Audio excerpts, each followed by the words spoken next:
tous, bienvenue à cette 6e et dernière séance de notre cours sur la résilience appliquée. Merci pour votre ponctualité, pour votre participation tout au long de ces 6 séances.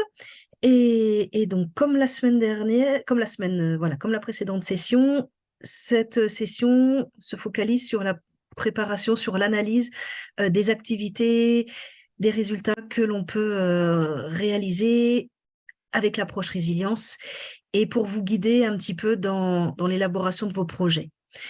Donc, je passe immédiatement la parole à Alda pour qu'elle nous accompagne et qu'elle nous présente. Merci Alda. Ton micro. Alors, merci Marie-Laure, merci Diego, bonjour à tout le monde et merci pour votre fidélité au même lieu et vraiment merci. Donc, et puis à la même heure, voilà, pour votre ponctualité. Donc, comme Marie-Laure vient de le dire, aujourd'hui, nous allons faire la 6e rencontre, la dernière séance, qui nous parle toujours de la résilience en action et partie 2. Et l'objectif aujourd'hui, c'est d'identifier les résultats potentiels des projets qui seront inspirés par la résilience. Pardon. Alors, pour aller au vif du sujet, je vais d'abord essayer de rappeler les séances passées. On est aujourd'hui à la dernière séance. J'ai voulu faire vraiment un peu le tour de tout ce qu'on a pu faire, en gros, en résumé. Donc, en essayant de faire 12 points. Donc, la résilience, on l'a débuté en disant que c'était un terme polysémique qui est employé qui a beaucoup de sens et qui a été employé au début au niveau de la métallurgie, donc de tout ce qui était physique. Et progressivement, ça a évolué. Aujourd'hui, on l'utilise dans beaucoup de domaines, au niveau des banques, au niveau enfin, de l'économie, de l'agriculture, au niveau des sciences sociales, etc. Et la définition que nous avons donnée de la résilience est tirée du livre du Bisset. La résilience est la capacité d'un individu ou d'un groupe à bien se développer en présence de très grandes difficultés. C'est ce que nous avons retenu comme définition. Et pour mettre cette résilience en pratique, il nous faut vraiment un changement de regard. Un changement de regard, non seulement pour nous-mêmes, travailleurs sociaux, mais également au niveau de l'enfant et de la communauté. Donc, la mise en œuvre de la résilience a pour base l'acceptation inconditionnelle de l'enfant. La première, c'est la base de tout. Il faut accepter l'enfant tel qu'il est. Il faut que l'enfant sente qu'il est accepté malgré certains comportements, malgré tout ce qu'il y a, il est accepté par d'autres. Et aussi, il y a la construction de relations de confiance qui constituent le pont, qui permet d'entretenir une relation, de porter de l'aide à l'enfant. Ensuite, on a dit aussi que c'était un processus, que la résilience est un processus et c'est une interaction entre l'individu et la personne, et l'environnement plutôt, entre la personne et son environnement, entre l'individu et son environnement. Donc, c'est une interaction entre les facteurs inhérents à la personne et les facteurs de son environnement. L'interaction oblige donc à une participation des différentes parties. Si on dit qu'il y a une interaction, c'est que les deux sont en train d'interagir. Donc, ça demande donc une participation et de l'enfant, de la famille ou de la communauté, et du personnel et également des parties prenantes. Nous avons évolué en parlant également de la résilience. Comment promouvoir cette résilience-là? Pour promouvoir cette résilience, il faut renforcer les facteurs de protection. Il y a les facteurs de risque, il y a les facteurs de protection. Mais la résilience promeut les facteurs de protection qui sont internes et externes à l'enfant. La résilience se concentre sur le renforcement des ressources qui est déjà chez la personne et dans son environnement. Donc, les ressources sont là. Il faut les rechercher, il faut les étudier, les analyser et les mettre en action. Les ressources, on a différents types de ressources. Le je suis, le j'ai le je ressens et le je peux. Donc, c'était les différents types de ressources qu'on avait identifiées. Et ces ressources, on avait dit que ça se retrouvait au niveau de la personne et au niveau de son environnement, de sa communauté, au niveau de sa famille, etc. Et également au niveau de l'institution dans laquelle nous travaillons. Le processus de résilience se promeut donc dans le rétablissement et le renforcement de la reconstruction des liens, les liens. Si on demande la participation, si on parle de renforcement des ressources, il y a des liens. Si on dit que c'est une interaction entre l'individu et l'environnement, donc cela crée des liens.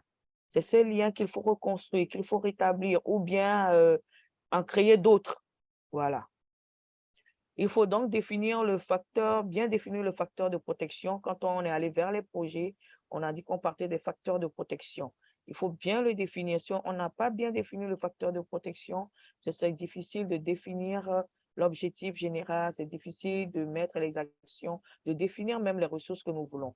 Donc, il faut bien définir le facteur de protection et identifier les ressources qui aideront à mener les actions que nous voulons faire dans le projet et des actions qui sont alors basées sur 4 principes fondamentaux. On a parlé des principes fondamentaux. On reviendra encore dessus aujourd'hui, hein, qui vont aboutir donc à des résultats et donc en lien à la résilience. Donc aujourd'hui, spécialement, nous parlerons des résultats.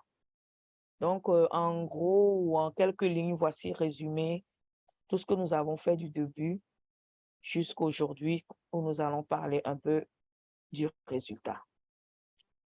Donc, pour aller sur les résultats, on parlera des types et caractéristiques des résultats. Les types de résultats. Les résultats, on sait que ça se crée à partir des activités. On a des activités. Qu'est-ce que nous voulons par rapport à ces activités? Quelle est l'atteinte de l'objectif spécifique? Qu'est-ce que nous voulons atteindre en mettant ces activités en place? C'est ça. Qu'est-ce que nous voulons atteindre? C'est ça un peu les résultats. Ces résultats doivent être clairs et simples dans leur élaboration avec des indicateurs précis. Les résultats prennent en compte les 4 principes fondamentaux, cités. Il faut toujours avoir ça en mémoire. On a parlé des 4 principes fondamentaux et pour de la résilience, il faut toujours l'avoir en mémoire pour faire les liens. Les résultats qualitatifs, on a combien de types de résultats? On a résultats qualitatifs, on a résultats quantitatifs. Les résultats qualitatifs, donc, c'est tout ce qui décrit le résultat qu'on attend, le résultat qu'on veut obtenir, voilà, les détails possibles nécessaires pour la compréhension, pour qu'on puisse bien comprendre ce que nous voulons, où nous allons et comment nous voulons y arriver. Il y a les résultats quantitatifs. Quand on parle de résultats quantitatifs, cela ne veut pas dire que ça ne décrira rien. Ça va décrire, mais ça va donner des chiffres également. Ça va donner beaucoup plus de chiffres relatifs aux résultats. Nombre d'enfants, de familles, de partenaires, d'ateliers, etc.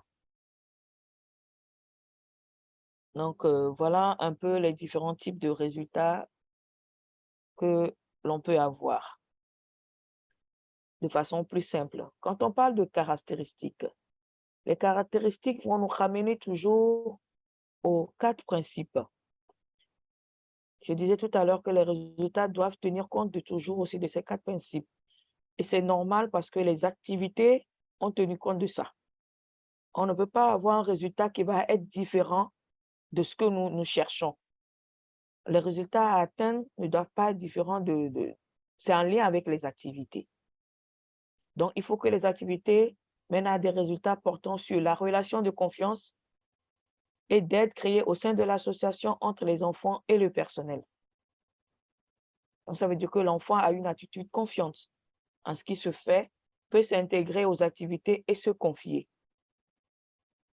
Les activités, plutôt les résultats, doivent porter sur l'assurance et la confiance en soi instaurée ou développée chez l'enfant. L'enfant s'apprécie, il s'aime, il développe une image positive de lui.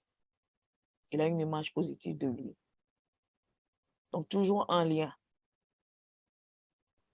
Les résultats doivent porter sur le rétablissement des liens familiaux, la création de nouveaux liens, le sentiment d'appartenance et la cohésion familiale. Les liens. On ne fait pas une résilience sans les liens. Voilà. Donc, il faut la confiance en l'autre. Il peut y avoir de nouvelles relations qui vont se construire. Il faut soutenir ces relations et les protéger. Il y a de bonnes relations aussi familiales qui vont naître. Voilà, il y a des rapports affectueux qui vont se développer. Et voilà, et tous ces éléments diminuent donc l'impact des difficultés. Ensuite, les résultats porteront également sur l'identification, la reconnaissance et la gestion des émotions de l'enfant. L'enfant a des émotions et la gestion, elle est très importante. Et mais pour que cette gestion se fasse, il faut qu'il arrive à les reconnaître, à y mettre un mot, à l'identifier, à l'alphabétiser, si je peux m'exprimer ainsi. Donc, c'est le contrôle de soi, l'expression de ses émotions et gestion. C'est important. C'est très important. Donc, vous voyez que les résultats découlent de tout ce qu'on a pu faire avant aussi. Tout est en lien. J'ai donné quelques exemples en disant, en tenant compte toujours de mon tableau que j'avais avant.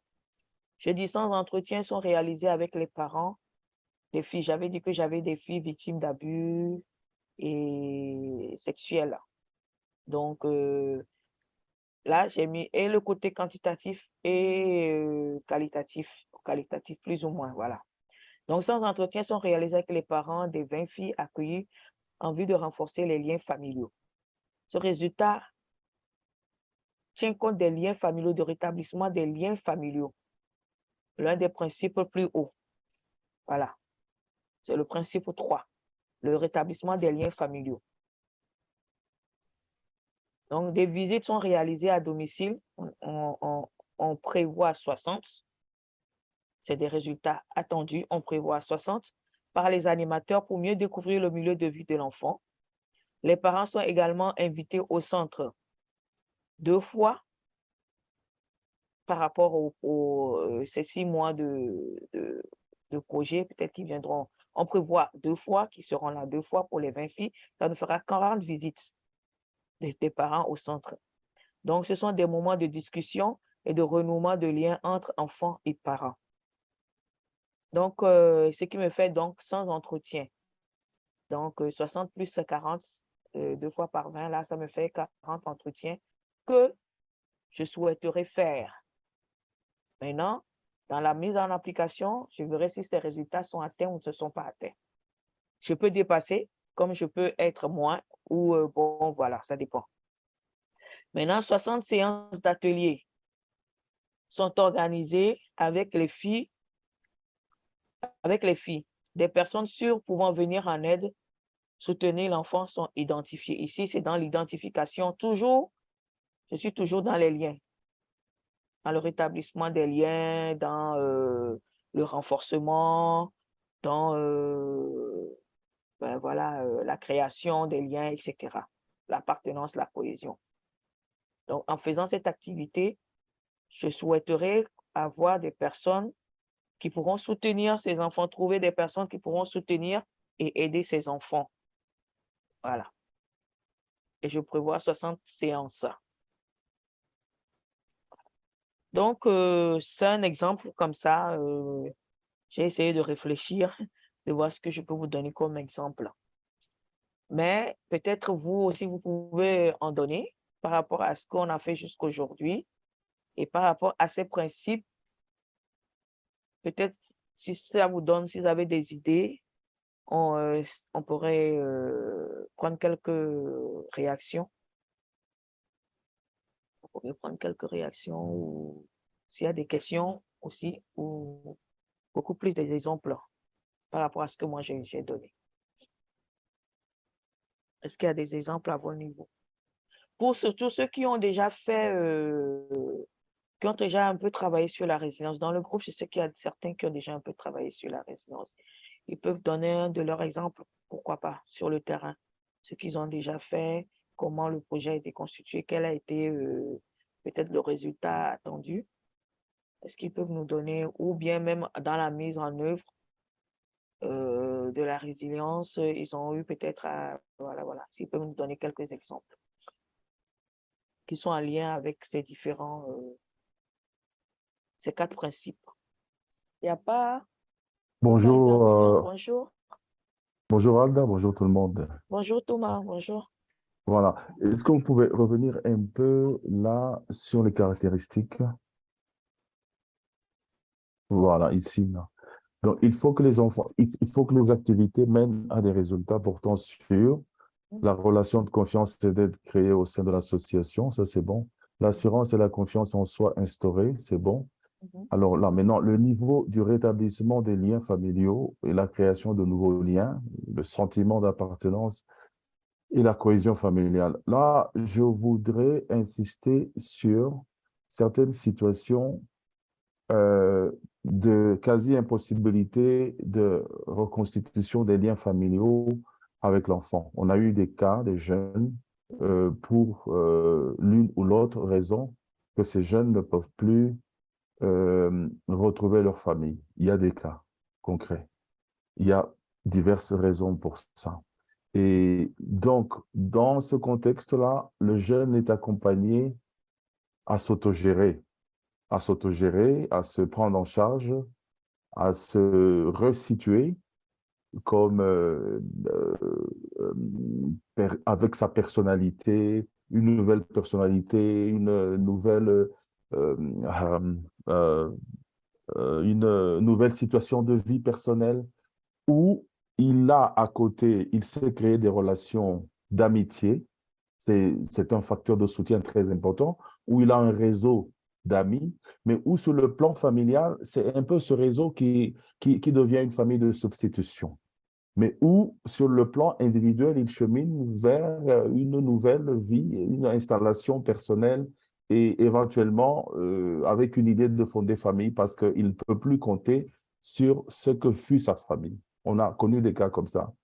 Et donc, la famille biologique n'est pas une voie obligée pour certaines situations. Donc, le jeune peut se reclasser, se restituer, se réinstaller autrement avec d'autres facteurs dans son environnement de vie immédiat sur lesquels il va reposer ses espoirs pour se refaire. Je voulais souligner un peu cet aspect-là aussi. mhm. Merci Thomas. Et ben, effectivement, c'est pas, c'est ça, c'est quand on prend, c'est pour ça qu'il y a plein de volets là. Il y a le rétablissement des liens familiaux, il y a la création de nouveaux liens. Tout ça permet, c'est-à-dire c'est le contact social. L'enfant ne peut pas être tout seul. Il faut forcément qu'il y ait son environnement qui intervienne pour que sa résilience se fasse.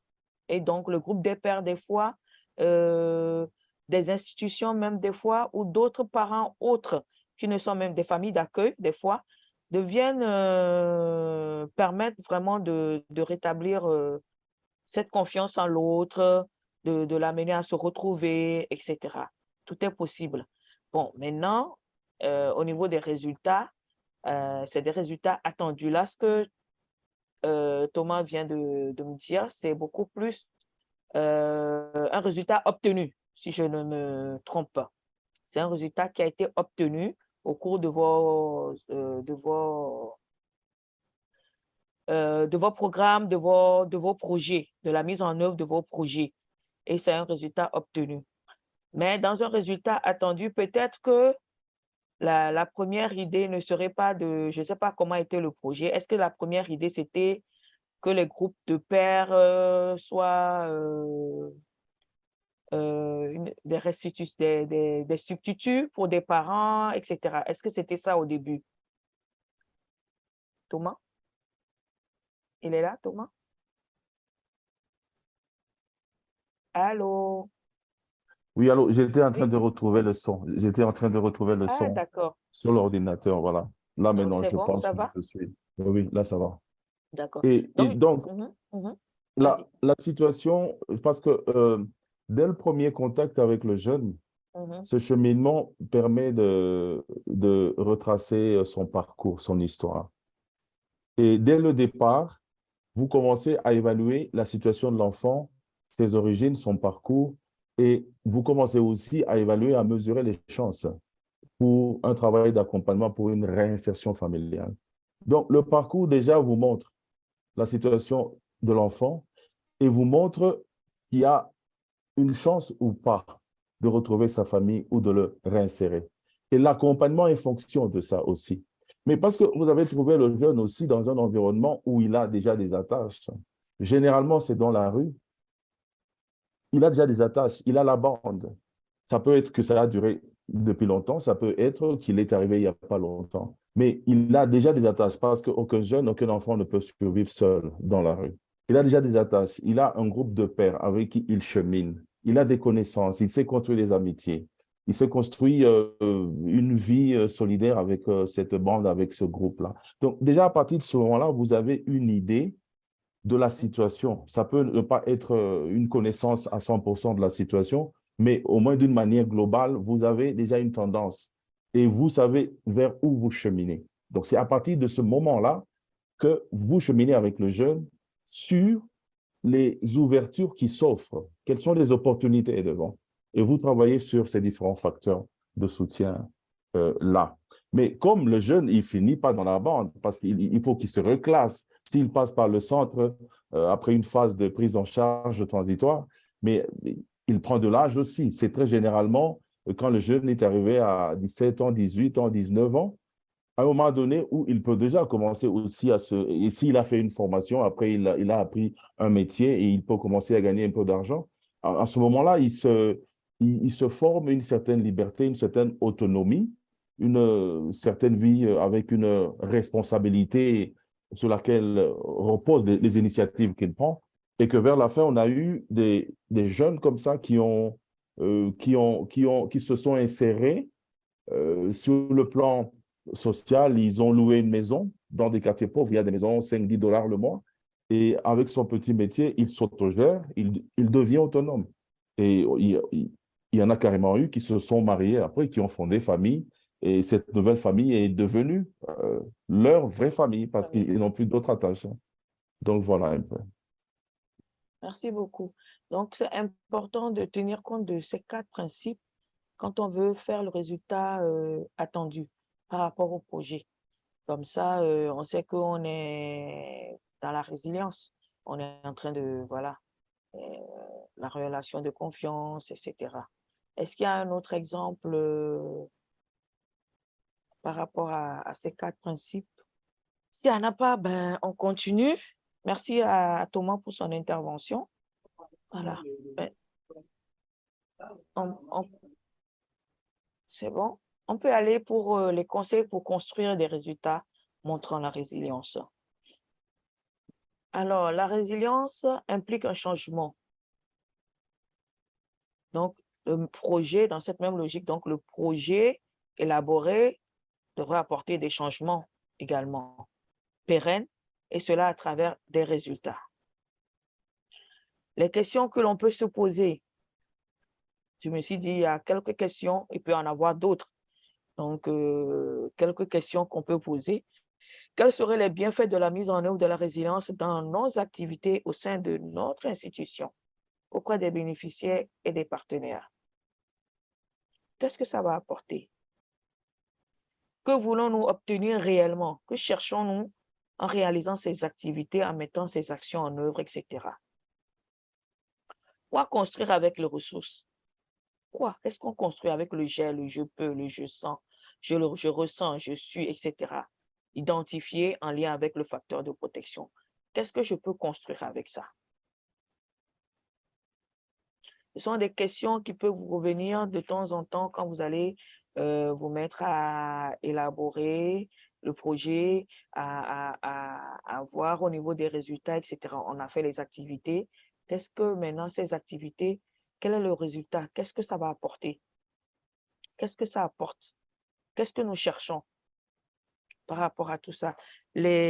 les ressources que nous avons identifiées, parce que les ressources que vous avez identifiées à partir à partir du facteur de protection, les ressources que vous avez identifiées, ça rentre dans les j'ai, je peux, je ressens, je suis. Il faut voir dans quoi ça rentre. Est-ce que c'est une ressource externe? Est-ce que c'est une ressource interne? Voilà. Dans quoi ça rentre? Dans tous ces types de ressources que nous avons, dans quoi ça rentre? Et quand je les ai, qu'est-ce que j'en fais? Qu'est-ce que je peux construire avec ça, avec l'enfant? Qu'est-ce que je peux faire pour que mon projet arrive à atteindre son objectif spécifique? On a dit qu'il y aura un objectif général, un objectif spécifique. Qu'est-ce que ça m'apporte? Ce sont des questions qui peuvent vous revenir.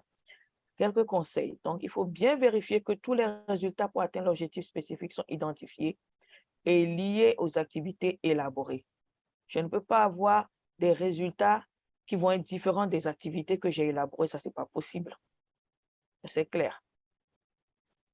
S'assurer que les résultats identifiés peuvent être atteints à partir des ressources internes et externes à votre disposition. Je viens de parler de ça. Les ressources identifiées sont classées selon les différents types.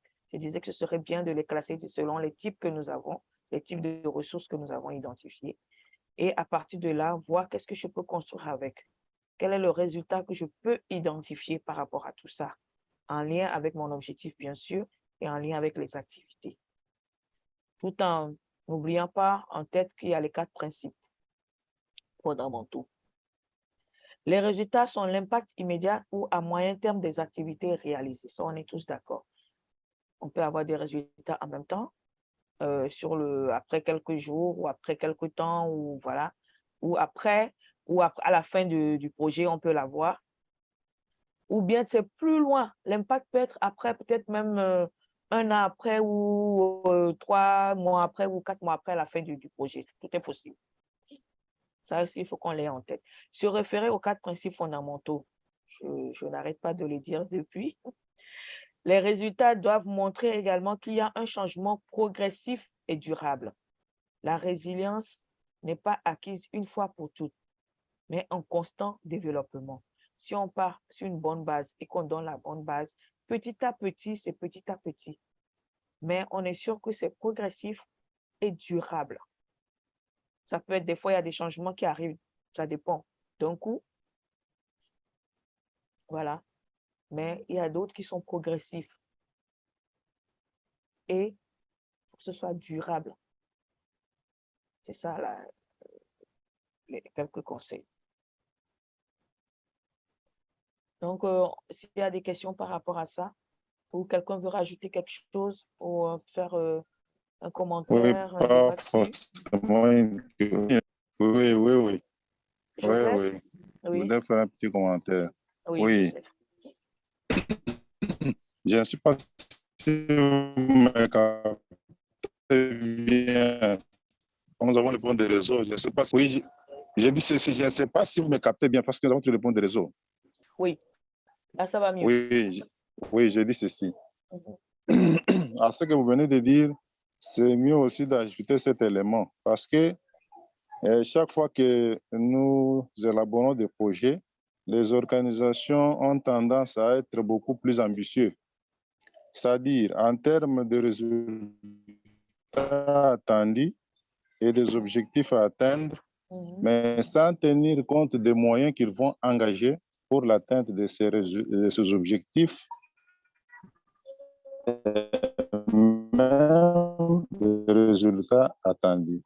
Ce qui fait qu'on se rend compte que parfois les résultats ne sont pas à la hauteur des attentes. C'est-à-dire, bref, il faudra se mettre en tête que les moyens engagés doivent être compatibles avec les résultats attendus et les objectifs que nous voulons atteindre. Ne pas tenir compte de cela, souvent ça nous amène à des résultats des fois éphémères et qui ne sont pas forcément à la hauteur des attentes. Voilà ce que je voudrais faire comme commentaire. Merci beaucoup, Joseph. Je crois que tout le monde a compris. Il faut que soyons réalistes. Hein. C'est pour ça que dès le début, j'ai toujours dit, on part du contexte dans lequel nous travaillons Et on est en train de partir de ce que nous avons, ce que nous connaissons, et à partir de là, qui je suis, comme on l'a dit, hein, ce que nous avons, ce que nous connaissons, ce que nous sommes, etc., pour pouvoir élaborer ce projet. Donc, il n'y a pas à faire des objectifs au-delà plutôt des résultats, au-delà je ne sais pas, de ce qui n'est pas réaliste. Soyons réalistes, euh, soyons précis et simples pour que ce soit beaucoup plus, voilà. Si on veut faire des choses et qu'on n'a pas les moyens de les faire, ça va être compliqué. Qu'est-ce que nous avons à notre niveau? Quelles sont les ressources que nous possédons qui pourront nous permettre de faire tant. Voilà. Si on n'a pas ça, est-ce qu'on peut avoir un moyen de les mettre en place? Est-ce qu'il y a la possibilité? Bon, voilà, ça aussi, faut y réfléchir quelque part pour que ça puisse se faire. Mais soyons réalistes. Soyons réalistes. N'allons pas inventer des choses, voilà. D'ailleurs, même quand vous allez, je pense qu'on vous donnera le canevas et les choses, vous verrez que c'est pas, voilà. Soyons réalistes. Restons dans notre contexte, restons dans ce que nous faisons. Et comme je l'ai toujours dit, la résilience vient appuyer ce que nous faisons. La résilience, c'est une approche aussi psychosociale. Voilà, ça met l'individu et son environnement en interaction. Donc, soyons réalistes. Merci, Joseph.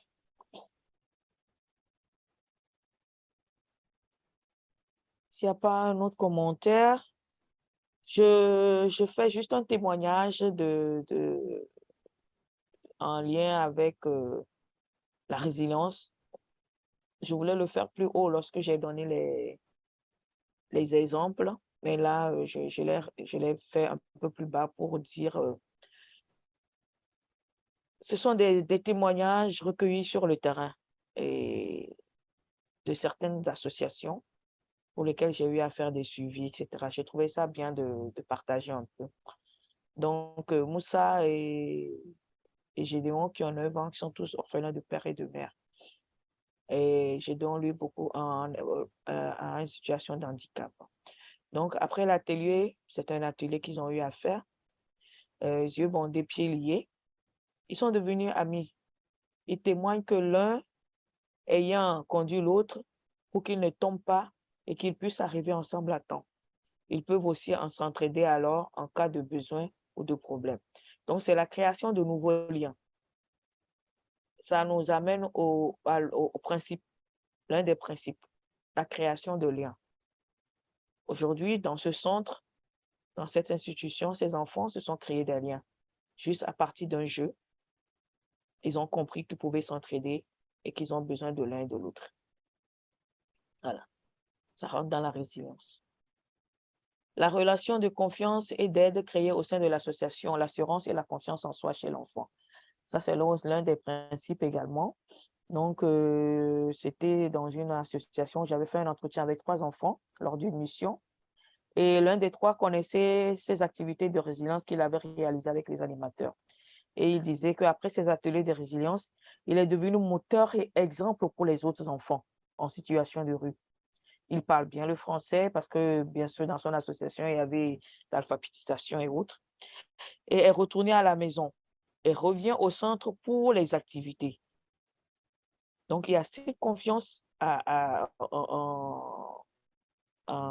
l'association. C'est ça qui lui permet de revenir. Il y a eu des rétablissements de liens également, la preuve. Il est parti à la maison. Il rentre maintenant à la maison, il n'est plus dans la rue. Il apprécie le travail qui se fait avec eux.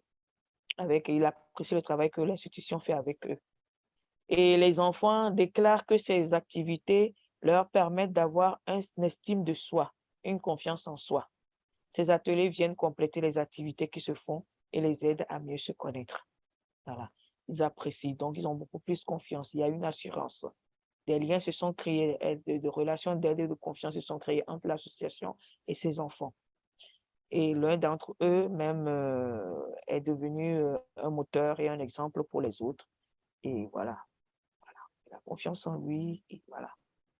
Donc, c'est C'est juste pour montrer encore l'importance d'avoir ces principes et de savoir là où on va et comment mettre ces choses en place pour qu'on soit réellement dans la résilience. Est-ce qu'il y a des questions? Donc, c'est le moment des questions. On peut partager, discuter, poser des questions. J'avais demandé qu'on pose des questions au niveau du groupe. Bon, j'en ai reçu de Jocelyn, si je ne... ou bien c'est de Joseph. Ça doit être Joseph, je crois, qui avait posé des questions dans le groupe. Joseph, c'est bien? C'était ça, non? C'est Joseph, je crois. Oui, oui, Alors, oui, oui. Voilà. finalement, Donc, ça ça, commence à faire. Voilà. On va essayer peut-être, en attendant que d'autres questions arrivent, de répondre un peu à ce que Joseph avait posé comme question et essayer de voir si on peut trouver des réponses à tout ça. Alors, j'ai essayé plus ou moins, tout en sachant qu'il y aura des échanges entre nous. Donc, la première question portait sur les facteurs. Quels sont les facteurs qui limitent la résilience dans l'accompagnement des catégories les plus difficiles, notamment ECL et ceux qui sont sortis des forces et des groupes armés? Bon, en prenant la question, je réfléchissais, je disais qu'il est important d'abord de savoir que la base de la résilience, je reviens dessus, c'est l'acceptation inconditionnelle. Le sentiment d'être fondamentalement accepté par l'autre, que l'enfant ressente ça, accepté par l'autre, qui le travailleur social, par la famille, par la communauté, par ses pairs, etc. Et la confiance également constitue un élément principal. Donc, ce sont ces deux-là qui contribuent vraiment à la résilience. C'est la base. Hein. Il y en a d'autres, mais c'est la base. Je dis que c'est juste la base. À cela, on ajoute la capacité de trouver un sens à sa vie, etc. et autres choses, et plein d'autres choses après. Mais c'est le fondement, l'acceptation inconditionnelle. Si l'enfant arrive à ressentir qu'il est accepté, parce que les ECL, les enfants, comment on appelle, des groupes armés et tout ça, vous savez, ils sont très, très sensibles. Et ce sont des enfants qui ont eu de très grandes blessures. Hein, et leurs émotions sont beaucoup touchées. Et il faut vraiment apprendre à les accepter. Et j'avoue que c'est un groupe cible pas très facile. Il faut mettre beaucoup de choses en place pour arriver à obtenir des choses d'eux. Il faut beaucoup communiquer. Il faut une équipe pluridisciplinaire. Il faut vraiment beaucoup de choses, même des activités. Certains même des activités de jeu, de théâtre, de musique, de danse et autres, et tout ça là, pour qu'ils puissent s'exprimer. Parce qu'ils ont vécu beaucoup de choses. Et ils se sentent des fois marginalisés et stigmatisés, etc. Donc, par rapport à ça, le travail est un peu plus compliqué. Mais cela ne veut pas dire que c'est impossible, parce qu'il y a des résultats qui arrivent. Je ne veux pas aller dans le sens de limite, des facteurs de limite, parce que la résilience, c'est beaucoup plus la promotion de tout ce qui peut, des facteurs de protection, des facteurs qui peuvent valoriser l'enfant, de tout ce qui peut valoriser l'enfant, qui peut mettre l'enfant en avant. C'est pour ça que je ne voudrais pas aller sur des limites. Parce que si on veut parler des limites, ce serait le fait qu'on n'accepte pas l'enfant, par exemple. Le fait que la communauté rejette, par exemple, etc., sont des éléments qui peuvent bloquer la résilience. Voilà. Qui ne vont pas aider à la résilience, mais plutôt parlons de tout ce qui peut aider. C'est pour ça que j'ai parlé de l'acceptation inconditionnelle et tout ça. C'est pour ça que j'ai parlé de ça. Donc, je ne sais pas si j'ai plus ou moins répondu au moins à la question. Et voilà, je ne veux pas citer des limites. Parce que, en plus, tout un enfant, c'est un processus, on a dit, et chaque enfant est unique. La résilience, elle est individuelle. Chaque enfant est unique. Et chaque enfant avec ses difficultés et ses solutions, des réponses à ces difficultés-là.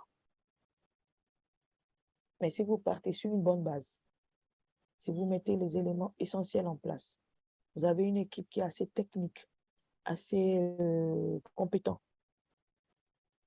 Ben, voilà, et on va essayer de faire, mais je ne peux pas dire que ça va être impossible. Non, c'est toujours possible. Restons toujours dans ce changement de regard en disant que c'est toujours possible.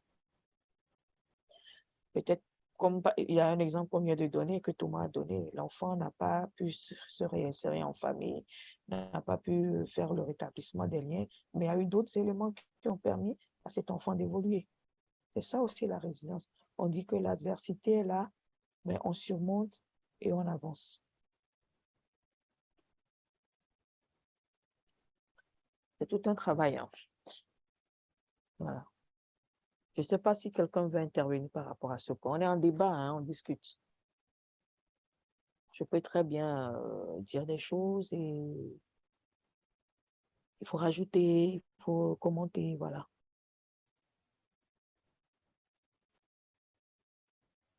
Joseph, pourquoi cette Oui, question? oui, Tu veux oui, rajouter oui, quelque chose? oui, bon, je voudrais faire ce commentaire. Ce genre de questions, ce n'est pas pour rien, parce qu'il y a certaines catégories d'enfants, comme nous venons de le souligner, enfants conflits avec la loi, ou même ceux qui sont sortis des forces écoutes d'armée. Quel est le constat? L'enfant est parti de sa famille, parfois pour des raisons évidentes d'ordre socio-culturel. Il s'imagine peut-être qu'il vivait dans une précarité indescriptible, ou soit la prise en charge posait problème. Et il a certains comportements vraiment déviants qui l'amènent parfois dans les circuits judiciaires, ou soit il est recruté dans les forces et groupes armés. On suppose que l'enfant a évolué maintenant dans un environnement où il a développé d'autres mécanismes de survie. Il a un autre regard de ce monde. Maintenant, une fois reçu par l'organisation, je crois que l'acceptation est inconditionnelle, c'est un principe de base. On essaie au niveau de l'équipe d'accueillir cet enfant, de l'accompagner, de travailler avec. Mais lorsqu'on arrive au niveau de rétablissement des liens familiaux, il se peut que l'enfant se rende compte que les conditions de départ qui étaient déjà précaires, il trouve même qu'en famille, cette précarité s'est encore accentuée. Et par contre, il trouve que son intégration pose problème. Et à ce niveau-là, il doit pouvoir intégrer la famille ou de développer encore d'autres relations au niveau, dans son environnement. Mais l'organisation a fait son travail pour que ces liens familiaux soient réellement rétablis. Mais voilà que les réalités qui ne dépendent pas de l'équipe ni de l'organisation, liées à la vie, liées aux réalités de l'environnement de l'enfant, posent problème. Et les liens, les rétablissement des liens familiaux devient de plus en plus difficile. Alors, les enfants comme ça, malgré le travail engagé, malgré leur acceptation, ils ont de voir les autres. Ils vont se faire comme si le terme de faire assez difficile, mais qui ne rend pas le travail impossible, bien sûr, mais qui nous demande beaucoup plus de stratégie et voire même des moyens pour arriver à les enfants. Parce que c'est important. C'est ça. Oui, ça demande beaucoup plus de stratégie, comme tu l'as dit. Et également, il faut faire comment je peux dire ça? Étudier la famille, l'environnement de l'enfant. Vous savez, j'ai été travailleur social, j'ai travaillé sur le terrain, beaucoup, et j'ai remarqué en général ce que nous faisons. Nous avons l'enfant avec nous, nous travaillons sur l'enfant, mais l'autre côté, on le fait, mais on ne le fait pas à fond. Des fois, ça arrive. L'autre côté, je parle de la communauté, de la famille, etc. Donc, je pense que il est bien de bien creuser au niveau de la famille. On n'est jamais... Moi, je me dis, c'est vrai que quand on est avec des bailleurs, quand on a un projet, etc., il y a le temps qui joue des fois contre nous et qui fait qu'on est des fois obligé de réinsérer des enfants pour pouvoir atteindre des résultats, alors que tout n'est pas au point, etc., etc. C'est vrai. Mais je pense qu'on est beaucoup plus aujourd'hui encore dans la dynamique de pas seulement quantité, mais qualité et quelque chose de durable. Donc, il est bien de bien étudier ce que nous voulons faire. C'est pour ça que j'étais d'accord quand vous aviez parlé des résultats réalistes et tout ça. Il faut bien qu'on circonscrit très bien ce que nous voulons faire. Le temps qui nous qui nous est donné pour faire cela. Qu'est-ce qu'on peut faire dans ce temps? Qu'est-ce qu'on peut réaliser dans ce temps? Aujourd'hui, nous sommes quand même assez expérimentés, pratiquement nous tous qui sommes là, par rapport au projet. Donc, il faut voir ce que nous voulons faire, qu'est-ce que nous voulons faire, qu'est-ce qui est réaliste, qu'est-ce qui n'est pas réaliste. Et des fois, quand on commence un projet, bon, Marie-Laure qui suit beaucoup plus les rapports et les projets et tout peut appuyer ou voilà. Quand on fait les projets, au fur et à mesure qu'on avance, des fois, il y a des choses qui changent. Il peut arriver.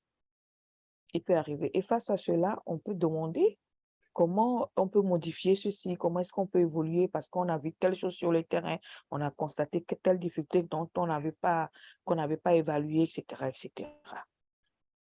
Le cas de ces enfants, comme tu le dis, la famille est précaire, d'accord. Est-ce que la famille n'a pas d'autres, la famille est précaire, précaire, précaire et ne peut pas s'en sortir? Il n'y a pas des enfants qui sont dans des situations pareilles, mais qui sont là? C'est des questions qu'il faut poser. Pourquoi ces enfants, eux, sont là? Pourquoi pas Kodjo ne peut pas être là? Qu'est-ce qui manque à Kodjo? Et je donne un exemple comme ça, hein. Qu'est-ce qui manque, un nom comme ça aussi? Qu'est-ce qui manque à Kodjo et Kodjo n'arrive pas à rester là? C'est des questions des fois qu'on peut se poser en équipe, surtout. Travailler beaucoup en équipe. Quand on est seul, il nous arrive aussi d'être seul sur un cas d'enfant et d'être là à chercher des solutions. La résilience, non. C'est vrai que c'est un truc individuel, mais la résilience demande que l'équipe se rassemble et discute et ensemble trouver des solutions. C'est important. Maintenant, on ne peut pas dire qu'il ne peut pas ne pas avoir des échecs. Des échecs arrivent. Mais une chose est sûre, c'est que l'enfant qui serait dans telle situation, vous savez, les enfants qui passent par nos institutions, cela ne veut pas dire qu'ils n'apprennent rien, hein. Ils ont toujours quelque chose, ils ont toujours appris quelque chose. Ils partent avec, d'autres l'utilisent, d'autres peut-être non. Donc, il y a forcément quelque chose qui reste. Il y a forcément quelque chose. Et l'enfant qui est dans la rue, il a peut-être, comme tu le disais, il a eu des moyens, il a eu des solutions. Mais est-ce que ces solutions sont socialement acceptables? C'est des questions aussi qu'il faut poser. Est-ce qu'ils sont socialement acceptables? Parce que c'est ça la résilience. La résilience, c'est bien, c'est de trouver des solutions ou bien de prendre des solutions de l'enfant, mais il faut que ces solutions soient acceptables. Quand ce n'est pas acceptable, socialement acceptable, on n'est pas dans la résilience. On est d'accord. Est-ce que je peux dire un peu pour renchérir un peu sur ton commentaire et sur cette question? S'il y a d'autres éléments, la parole est à vous.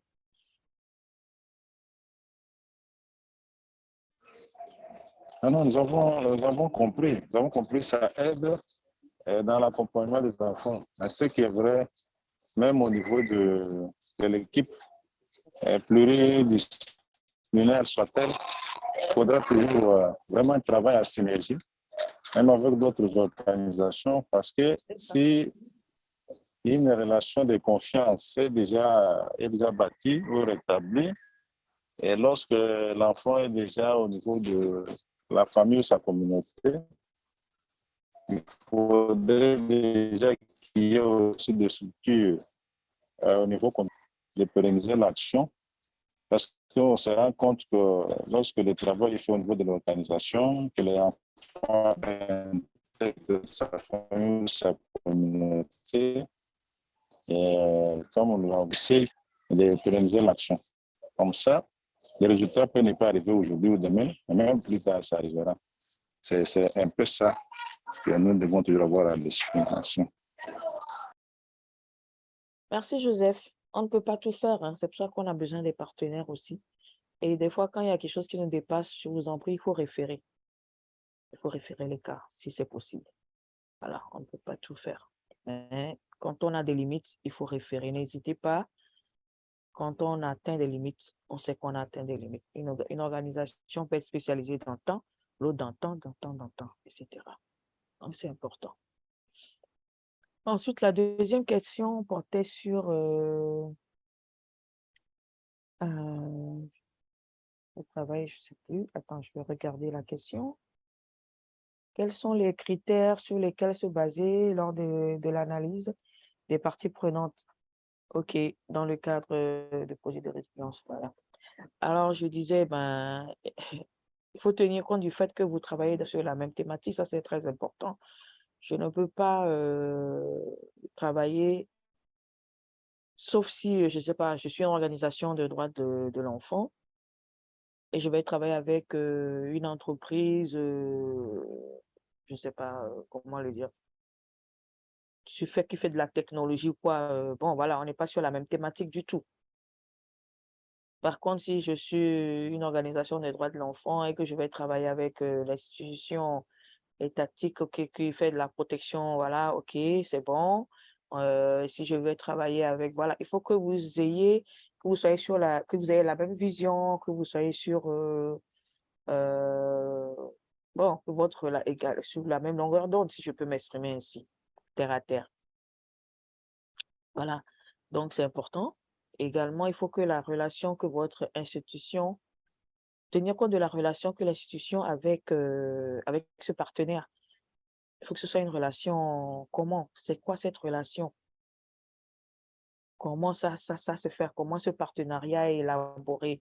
Il y a il y a un partenariat qui peut se faire par écrit, il y a d'autres qui sont comme ça, il y a d'autres, etc., etc. Est-ce que, bon, voilà, il faut tenir compte de tout ça et vérifier si le partenaire est fiable. Je ne peux pas mettre un projet en marche et chercher des partenaires et ne pas voir s'ils sont fiables. Quelle est leur implication dans le projet? Quel serait son rôle dans le projet que je suis en train de mettre en place? Donc, le je suis, le j'ai, le je peux, je ressens revient. Cette organisation avec, ou bien ce partenaire avec lequel je vais travailler, c'est qui il est? Qu'est-ce qu'il a? Qu'est-ce qu'il peut faire dans ce projet? Qu'est-ce qu'il peut faire pour nous? Qu'est-ce qu'il ressent? Quelle est sa vision? Quelle est sa mission, etc. C'est important de réfléchir sur tout ça avant d'opter pour un partenaire, etc. On peut avoir des réseaux, on peut être dans un réseau, on peut avoir des listes de partenaires, etc. Mais sur ce projet spécifiquement, qui va m'aider? Qui est capable d'intervenir? Qui peut qui peut mener des actions avec, et voilà, avec nous? Qui peut, voilà. Ce sont des petites questions, des choses qui peuvent venir. Le je suis, le j'ai, le je peux, je ressens. On le retrouve un peu partout. Je pense qu'au début, j'avais dit ça également, qu'on se pose ces questions nous-mêmes en tant qu'institution. On la pose pour d'autres institutions également qui vont être partenaires.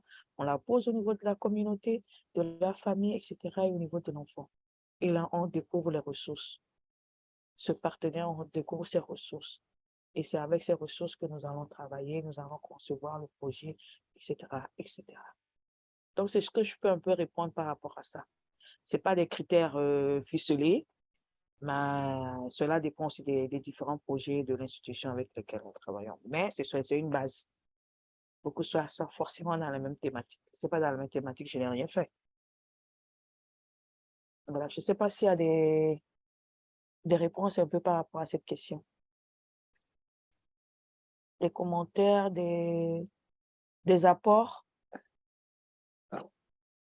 Je ne suis pas spécialiste en projet, mais bon, c'est ce que je peux un peu dire, voilà.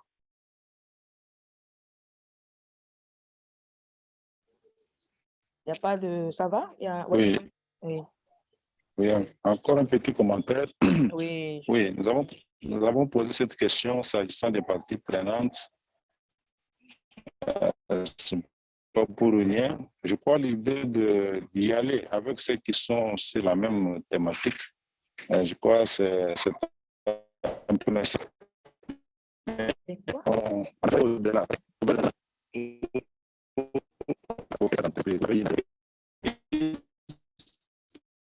On n'entend pas.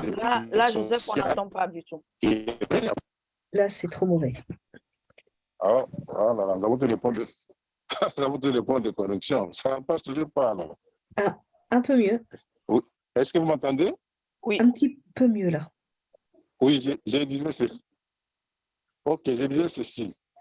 S'agissant des parties prenantes, y aller avec ceux qui sont sur la même thématique, c'est l'idéal. Mais on va aussi au-delà. Parce qu'il y a des fois même des cas des entreprises qui, à leur sein, ils ont les volets sociaux et qui sont disposés à vous appuyer euh, en termes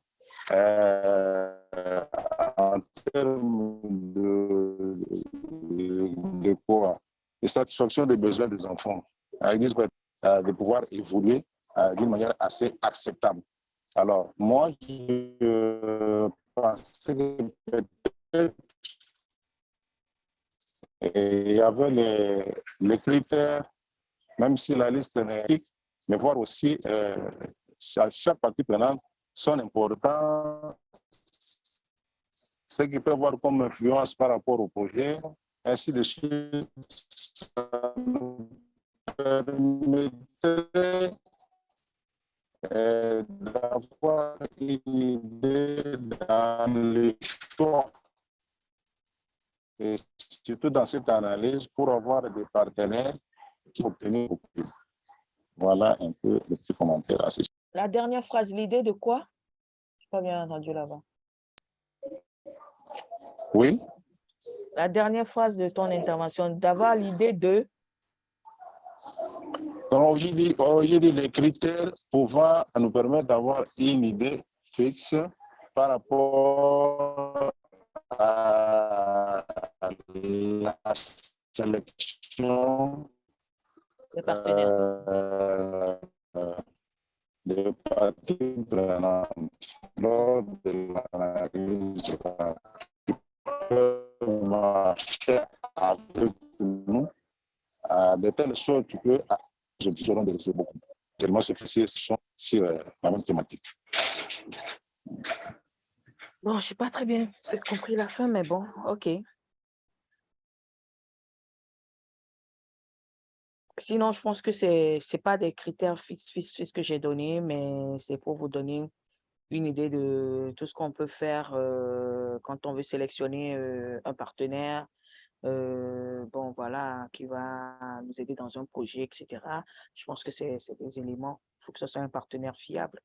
Si j'ai un partenaire qui n'est pas fiable, ce n'est pas la peine. Voilà. Et son implication dans le projet, etc. Bon, comme tu le dis, on peut avoir un partenaire s'il n'est même pas dans la même thématique, comme tu dis, une entreprise, mais si son côté social, ça veut dire que ce côté social qu'il a va rentrer dans votre thématique, dans votre en lien avec le projet que vous allez. Si ça ne rentre pas en lien, pourquoi vous allez le choisir? Ça n'a pas d'importance. Si vous appuie, c'est parce que lui aussi, il sait que il peut vous appuyer même peut-être financièrement. C'est parce que quelque part, ça rentre dans sa ligne aussi. Si ça ne rentre pas dans sa ligne, je ne vois pas l'intérêt. Il n'aura pas d'intérêt à travailler avec vous. Pareil de votre côté. Voilà. Moi, on a eu à faire des projets où des banques nous ont appuyés. Les banques ont appuyé parce que leur côté social, justement, avait comme ligne ou comme objectif appuyer des enfants pour leur formation professionnelle, etc. Donc, ils ont participé, ils ont donné un budget par rapport à ça. Ils étaient donc partenaires, un partenaire financier. Ils ont donné parce que leur côté social avait cette possibilité. Voilà. Et avec ça, on a pu acheter des machines, voilà, des outils, etc. pour les enfants. Voilà. Mais pourtant, on ne peut pas dire que la banque, voilà, quand on le prend en général, en gros, la banque, bon, ce n'était pas ça. Il n'est pas dans le droit des enfants ou quoi que ce soit, mais son côté social avait ça. Donc, c'est ce côté social qui était en lien avec notre thématique, notre travail dans la société. Voilà, on est d'accord. C'est important. OK. Alors, on continue. La question 3, c'était sur des besoins. Et bon, là, les besoins et la démarcation de besoins, problèmes, voilà, un truc comme ça, je crois. Bon, là, j'avoue que ce sont des questions beaucoup techniques, beaucoup plus sur les projets et autres. Mais bon, j'ai essayé quand même de répondre. Moi, je me dis, quand il y a un besoin quelque part, c'est qu'il y a un problème. Et il y a eu un manque quelque part. Et donc, le problème, quand on fait un projet, on part du problème. On identifie le problème, etc. On évolue, on voit euh, les causes de ce problème, etc. Mais pour réaliser, euh, pour avoir un résultat, pour réaliser le projet, etc., il y a des besoins. Je pense qu'il est important aussi de lister ces besoins. Hein, il faut lister. Quand je veux faire un projet, on vérifie ce qu'on a, ce qu'on n'a pas. Qu'est-ce que j'ai, qu'est-ce que je n'ai pas, quels sont mes besoins. Il faut le faire à la base avant d'élaborer un projet. Même si au cours, peut-être même en élaborant, des besoins encore peuvent revenir en mettant les actions, en élaborant les actions, etc. On peut encore identifier d'autres besoins qu'il faut noter.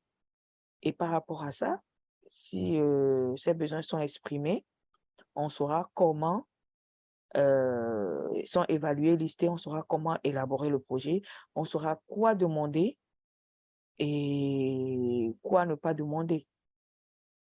Moi, des fois, il y a certains projets qui mettent besoins et problèmes ensemble, mais moi, je mets une différence. Le problème est là, mais il faut qu'il y ait des moyens, des besoins. Il faut que je vérifie mes besoins dans l'institution. J'ai besoin de quoi pour arriver à résoudre ce problème. Je peux donner, j'ai dit que je vais donner l'exemple d'un médecin, par exemple. Un malade qui va chez un médecin, le médecin, la personne se plaint, je dors très peu, ou je suis très souvent fatiguée, j'ai mal un peu partout, etc. Et puis le médecin qui analyse, qui demande à faire des analyses, etc. Et qui après dit, ah, on a remarqué que il y a un manque de sang. Donc, le problème ici, c'est qu'il est anémien et pour résoudre, il a besoin de quoi? De sang. Voilà. Donc, après les analyses, après avoir vu le pour et le contre de tout ce qu'il aura, les symptômes qu'il a évoqués, etc., etc. Bon, je donne un truc comme ça, hein, je suis en train de réfléchir. Donc, voilà. Et on voit qu'il a besoin de ça. Et peut-être à cela, il faut ajouter des vitamines, etc., etc. Changer peut-être sa nourriture, etc., etc. Voilà. Bon, mais le problème que la personne avait, c'était un problème sur le plan santé, c'est vrai. Il se sentait pas bien, etc. Il a donné les symptômes et tout ça. On est allé chercher la cause, on a développé tout ça. On a vu que c'est un besoin, un manque de telle chose. Donc, il a besoin de temps. Donc, nous aussi, dans nos institutions, on a des manques. Il y a des choses qui nous manquent. On peut manquer d'un psychologue, par exemple. Quand je reviens sur notre réalité, on peut manquer d'un psychologue. Bon, on remarque que l'activité que nous sommes en train de mener depuis quelque temps est bien, etc. Mais la poursuite de cette activité a besoin d'un psychologue pour qu'on puisse arriver au résultat que nous voulons. Donc, le problème que l'institution a est un manque de psychologues. Et ce problème, c'est un manque. Ce problème se ressent sur les activités, sur les résultats au niveau des enfants. Peut-être les enfants ne se retrouvent pas, les enfants n'arrivent pas à bien coordonner les activités. Je donne des trucs comme ça, hein. Et donc voilà, on a besoin d'un psychologue pour appuyer ce que les animateurs sont en train de faire. Donc le besoin aujourd'hui, c'est de recruter un psychologue. C'est comme ça que je vois la chose. Peut-être, je ne sais pas, Joseph, c'est toi qui as posé la question. Est-ce que tu avais une idée ou tu voyais autre chose en la posant? Et s'il y a d'autres interventions, ben, pourquoi pas. Oui, j'ai posé la question pour avoir beaucoup plus de précision parce qu'il y a des suites du cours, des projets devaient être plus Joseph, le son n'est pas bon du tout. Il faudrait peut-être écrire dans le chat. orientés ou basés sur l'alliance. C'est ce que je me disais, j'apprends mon équipe va aller, ça dépend. Joseph, le son n'est pas bon du tout. Pas du tout. Écrire dans le chat et puis comme ça, on donnera la possibilité à d'autres. Nous avons des options.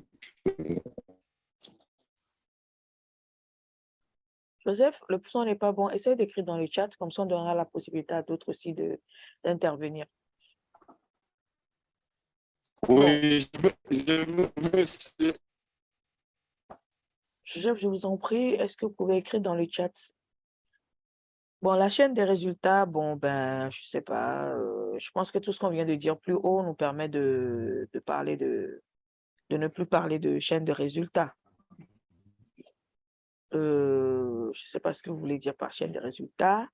Environnement très hostile à résilience, que faire? Est-ce qu'on peut avoir plus de précision? Mais votre son n'est pas très bon.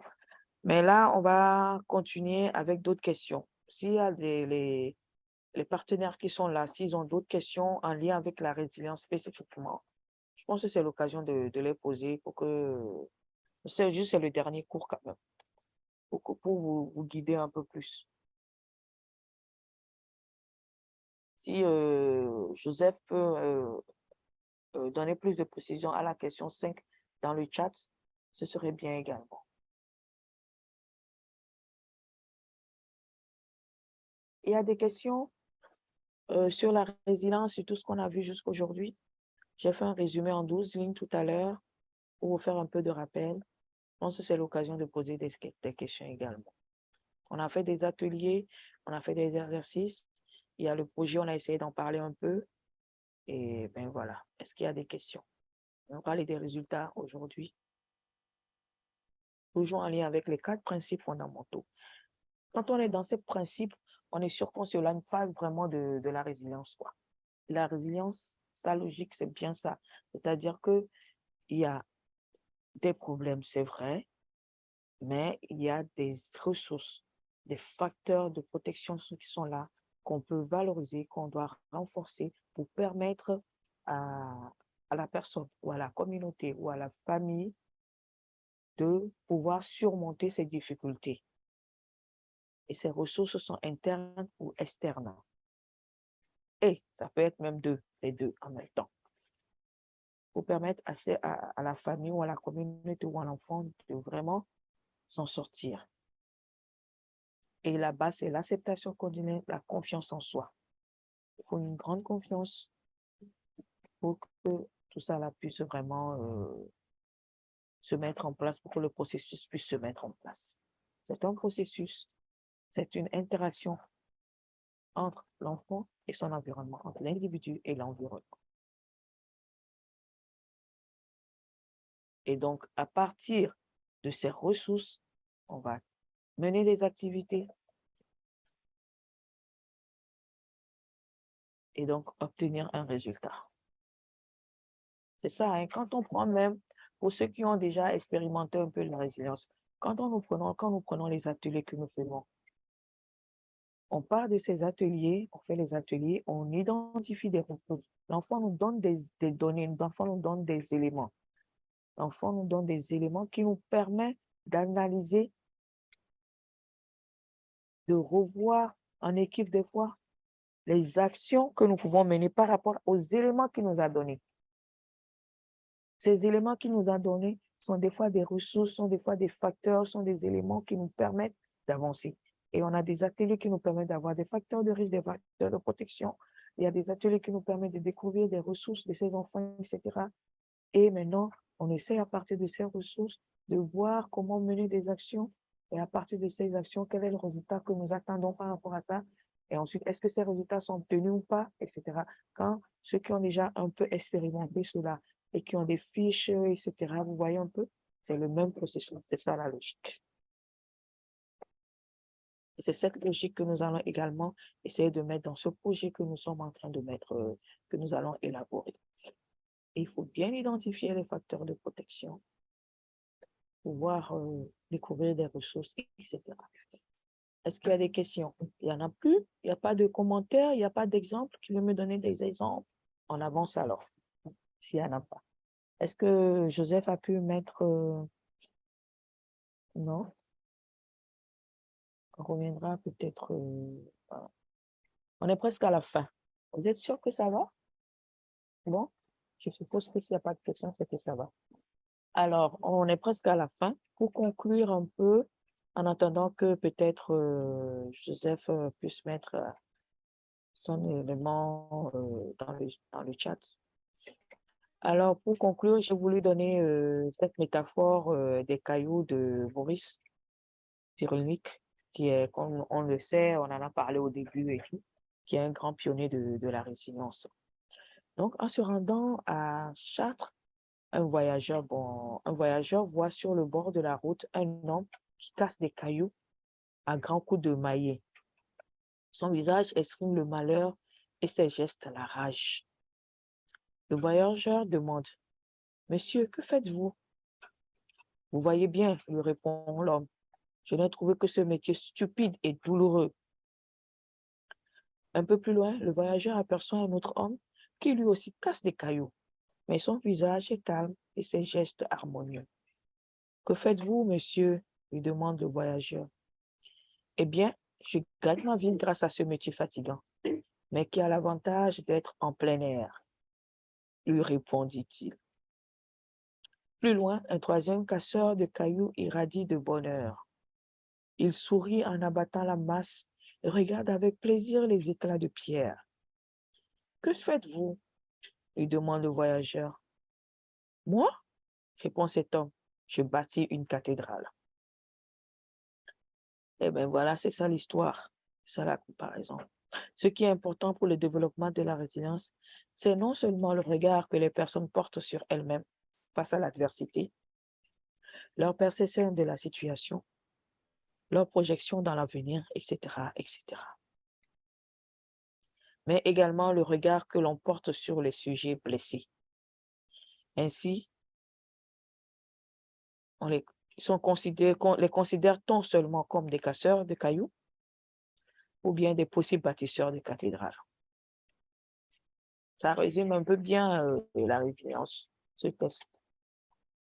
Ce qui est important dans le développement de la résilience, c'est non seulement le regard que les personnes portent sur elles-mêmes face à l'adversité, leur perception de la situation, leur projection dans l'avenir. C'est important. L'enfant avec lequel nous travaillons, quel est le regard qu'il porte sur lui-même? Il faut qu'on lui donne la confiance, il faut qu'il ait confiance en soi, il faut qu'il rêve d'un avenir meilleur, projection dans l'avenir. Quelle est la situation? Comment est-ce qu'il perçoit cette situation, etc. Et nous qui travaillons avec ces enfants, quel est le regard? Quel est ce que nous portons à ces enfants? Quel est le regard que cette communauté porte à ces enfants, etc. Est-ce qu'on les considère comme des bâtisseurs de cathédrales? Voilà. Ou juste des casseurs de cailloux, tout simplement. Donc, le changement de regard, l'acceptation, etc. et la confiance. voilà, j'avais voulu partager, en faisant mes recherches, j'ai vu cette métaphore de Boris sur les cailloux. J'ai dit, mais c'est très intéressant. Pourquoi ne pas le partager avec vous pour conclure, pour voir ce que vous prévoyez plus tard pour ces enfants avec lesquels vous travaillez? Ce sont des bâtisseurs de cathédrales. Voilà. Est-ce qu'il y a une question? Est-ce qu'il y a un apport? Est-ce qu'il y a un commentaire par rapport à cette métaphore? Est-ce que cette métaphore vous donne envie d'aller en avant, de voir si vos enfants sont des bâtisseurs de cathédrales? Ben, la réponse est à vous. Dites-moi un peu, hein? Mylène? Oui, bonjour, merci. J'avoue que la, la, au début, Emilia, le son n'est pas très bon.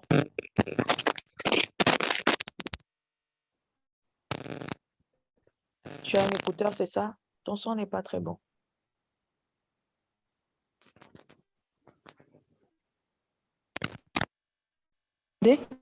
Voilà, c'est vous mieux. m'entendez? Oui, C'est mieux. D'accord. Donc, je disais tantôt, bonjour tout le monde.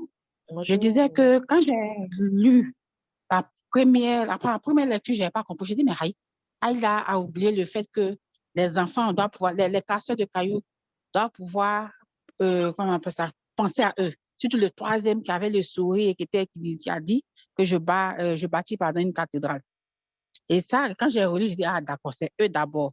Donc, c'est la perception, comme je disais tantôt, qu'on a, que ces enfants-là ont d'eux-mêmes d'abord. Ça veut dire que le travail que nous faisons, nous devons rechercher ce sentiment-là. Nous devons rechercher, je pourrais dire, cette joie qu'ils ont à pouvoir aller de l'avant malgré les difficultés qu'ils rencontrent.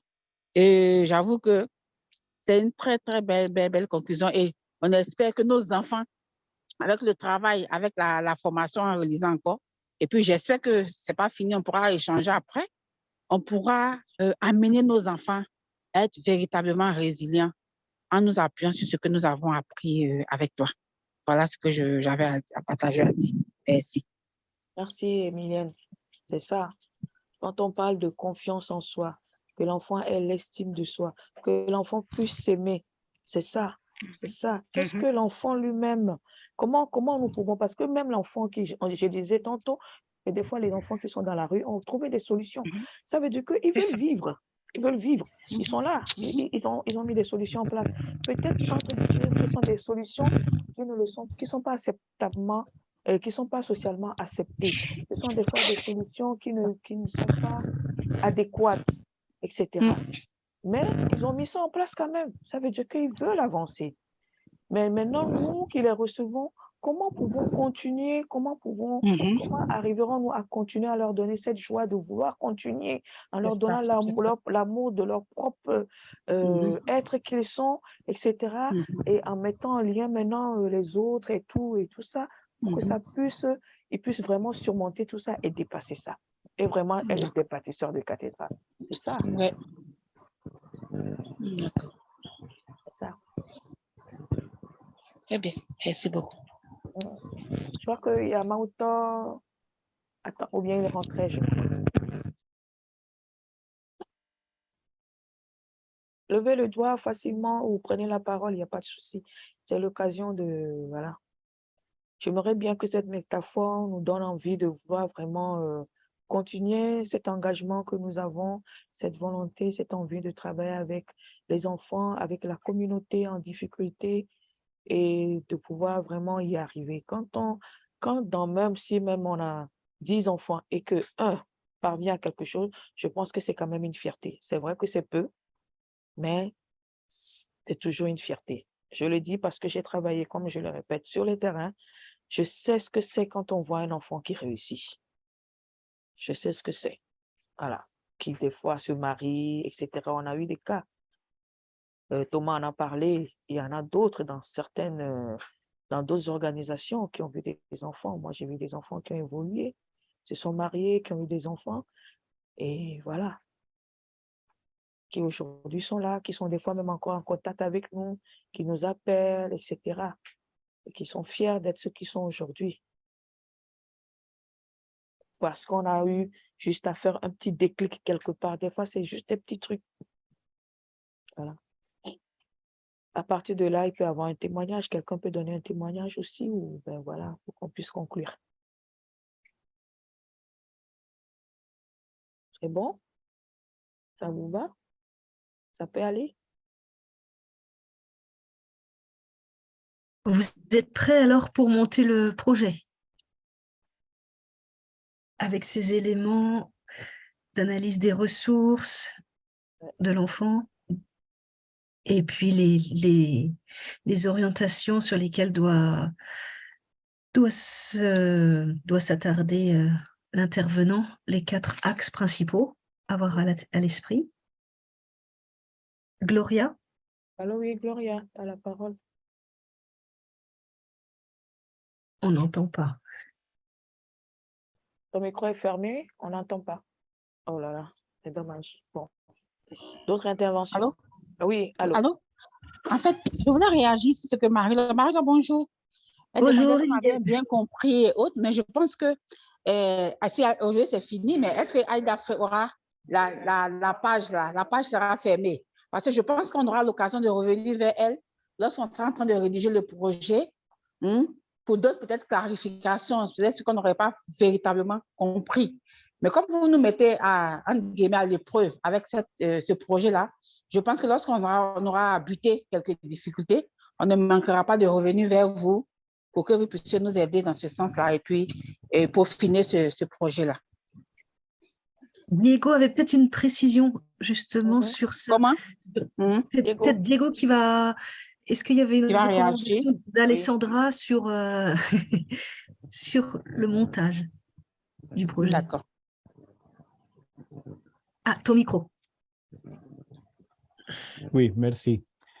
Oui, je voudrais remercier à tous pour la participation dans les cours, mais ces cours de résilience appliquée, ça a été l'occasion pour apprendre la logique de la résilience et l'application de la résilience, pas pour faire un projet pour présenter au BIC.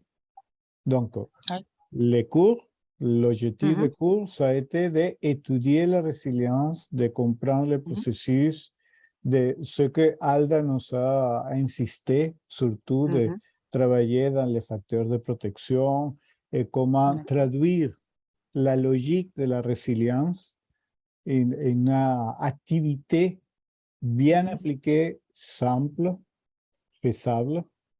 Et donc, ça a été l'objectif du cours.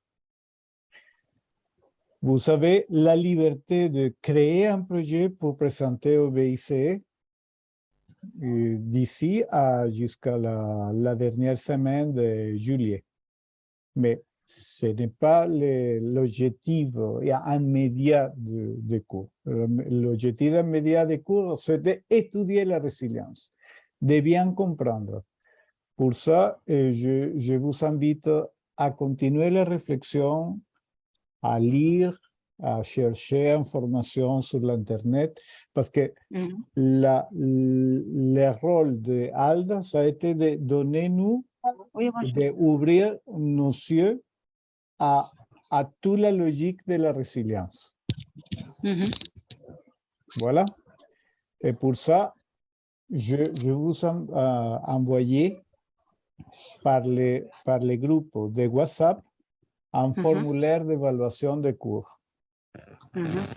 Ce formulaire, je vous invite à compléter et à envoyer à l'email de webinarbice@bice.org, parce que ça nous donnera les critères pour faire l'évaluation finale de tous les cours.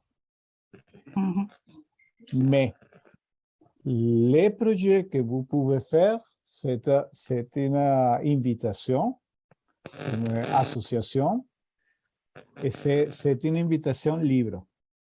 Vous pouvez appliquer les cours, les premiers cours de cycle de projet et les cours de résilience. Vous pouvez faire l'application. Vous pouvez donner une proposition de projet. Tous les projets seront bien évalués. Et à la fin, comme dit la communication, nous pouvons sélectionner 3 projets pour, parce que les projets sélectionnés vont, comment dire, appliquer tous les processus que nous avons partagés dans les cours. Ça y est. D'accord. D'accord. Je ne sais pas Merci, si Diego. Marie-Laure peut compléter mieux les expressions. Oui, non, c'est très, très clair. Donc, Alda n'intervient pas pour aider à monter le projet, que ce soit Alda ou moi ou Diego. C'est pas comme les projets habituellement où on répond à un appel à projet. Là, c'est différent. Donc là, c'est la mise en œuvre du projet. Un exercice. Voilà. Et s'il y a des questions, mais vraiment concernant vraiment la résilience, c'est pour ça que c'est maintenant qu'il faut les poser pour que Alda puisse y répondre. Parce qu'après, voilà, s'il y a vraiment un gros point de blocage sur la notion de résilience, je pense qu'elle pourra toujours répondre, mais c'est pas, voilà. C'est pour ça qu'on laisse beaucoup de temps aux questions depuis la semaine dernière, cette semaine, pour que vous laissiez, voilà, que vous approfondissiez les connaissances de la formation. D'accord. Bien, bien enregistré, merci. C'est pour ça qu'il y a eu un cours sur le projet un peu avant, certains ont peut-être suivi, mais c'est pas moi je ne suis pas sur projet. C'est pour ça que les questions de Joseph, je n'ai pas tout répondu, j'ai essayé, voilà. Le principal, c'est la résilience, la logique, comment les choses on peut mettre en place et tout, comment, voilà, la résilience, comment ça fonctionne, ça logique. Voilà, c'est sur ça, voilà, je suis spécialisée, si on peut dire. En bref. Voilà. Et donc, la logique, elle est claire, je l'ai dit. Et depuis tout le long, c'est ce qu'on a essayé de développer en disant que c'est le renforcement des facteurs de protection et on a pour base l'acceptation inconditionnelle. On a la confiance qui constitue un grand pont, la confiance en soi, la confiance à l'autre qui constitue un grand pont pour que la relation d'aide se mette en place. Et il faut des facteurs de protection, renforcer, valoriser, découvrir les ressources, mettre en place ces ressources-là et les mettre en activité et voilà, et obtenir des résultats par rapport à tout ça. Et on a les différents types de ressources, le je suis, le j'ai, le je peux et le je ressens. Voilà. C'est très clair. Et en lien avec tout ça, les 4 principes fondamentaux sont très importants et ça conduit ça vous aide à mettre en place vraiment les activités, les actions nécessaires pour une résilience. Voilà. Ça, quand on voit les 4 principes, il y a pratiquement tout dedans. La confiance, les liens, etc. De tout ce qu'on a dit du début. La participation, et tout est dans ces 4 principes-là. Mais comme c'est indiqué dans la fiche qu'on va vous renvoyer, vous ne travaillez pas sur les 4 sujets à la fois. Vous en choisissez un voilà. Ou vous en choisissez surtout un, peut-être un deuxième, mais je pense surtout un pour bien s'habituer à cette méthode. Vous en prenez un sujet et vous dites, voilà, qu'est-ce qu'on peut faire pour arriver à ça? Quelles activités en lien avec ce que j'ai appris sur la résilience pour arriver à ça? C'est comme ça qu'il faut réfléchir. Oui, je pense que le cours a donné toute l'information basique possible pour faire une réflexion dans la perspective de la résilience. Ça a été l'objectif de notre cours et je remercie beaucoup à Alda pour tous les soucis, pour la préparation de chaque séance, pour tous les dialogues que nous avons eus entre Alda, Marie-Laure et moi. Pour réfléchir sur les cours et pour donner les feedbacks à tous les groupes, à la rétroalimentation, pour répondre aux questions, pour être attentive à tous les idées clés. Donc, ça a été un travail de préparation, un travail surtout de réflexion pour chaque séance.